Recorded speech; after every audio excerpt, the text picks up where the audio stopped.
Assalamualaikum warahmatullahi wabarakatuh. Baiklah, pada kali ini saya akan mempresentasikan hasil diskusi saya, yaitu tentang implementasi komunikasi dalam program kesehatan. Baiklah, sebelumnya saya izin sharing dulu.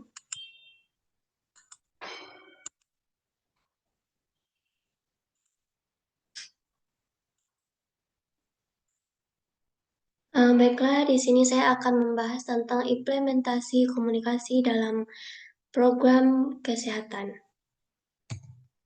Apa itu implementasi kesehatan? Implementasi kesehatan adalah suatu tindakan atau pelaksanaan dari sebuah rencana yang sudah disusun secara matang dan terperinci.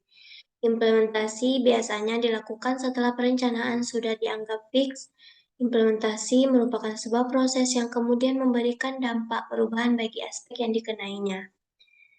Contohnya seperti itu step flow communication dalam menyebarkan kesehatan ibu dan janin melalui para dukun beranak. Selanjutnya, tujuan implementasi komunikasi kesehatan. Tujuan utama komunikasi kesehatan adalah untuk perubahan perilaku kesehatan pada sasaran ke arah yang lebih kondusif, sehingga dimungkinkan terjadinya peningkatan status kesehatan sebagai dampak dari program komunikasi kesehatan. Contohnya seperti meneruskan informasi kesehatan dari suatu sumber kepada pihak lain secara berangkai. Tahapan dalam implementasi komunikasi itu terbagi menjadi 4. Yang pertama, tahapan persiapan. Di dalam tahapan persiapan ini, perawat menggali perasaan dan menilai dirinya dengan cara mengidentifikasi kelebihan dan kekurangannya.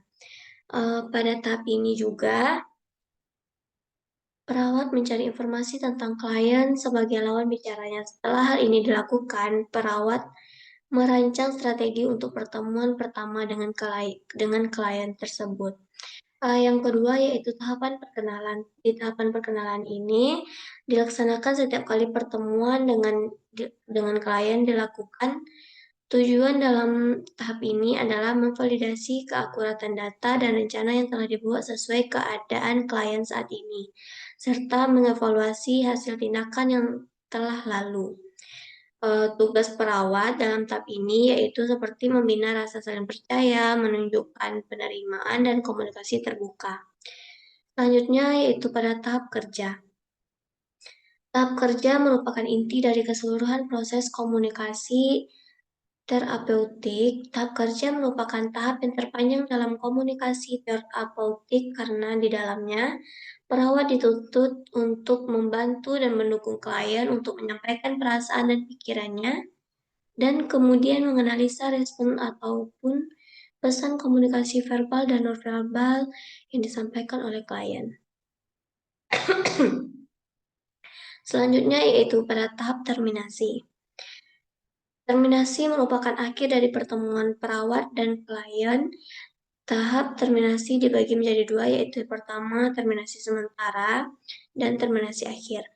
Terminasi sementara yaitu tahap akhir dari tiap pertemuan perawat dan klien. Setelah hal ini dilakukan, perawat dan klien masih akan bertemu kembali pada waktu yang berbeda sesuai kontrak waktu yang telah disepakati bersama. Sedangkan terminasi akhir dilakukan oleh perawat setelah menyelesaikan seluruh proses keperawatan, yaitu tugas perawat dalam tahap ini adalah mengevaluasi pencapaian tujuan dari interaksi yang telah dilaksanakan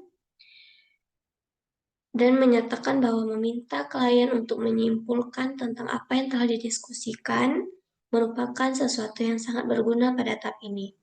Yang kedua, melakukan evaluasi subjektif dengan cara menanyakan perasaan klien setelah berinteraksi dengan perawat. Baiklah, selanjutnya yaitu alasan pentingnya melakukan implementasi komunikasi.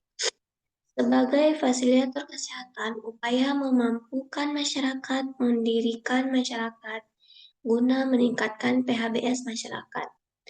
Meningkatkan kesadaran individu akan hal-hal tersebut ini berdampak pada keluarga serta lingkungan komunitas individu. Individu berada dalam situasi biologis, psikologis, dan sosial kemasyarakatan. Ketiga faktor tersebut berpengaruh terhadap status kesehatan seorang individu. Baiklah, mungkin hanya itu yang dapat saya sampaikan. Kurang dan lebihnya saya mohon maaf. Saya akhiri, wabillahi taufiq wal hidayah. Wassalamualaikum warahmatullahi wabarakatuh.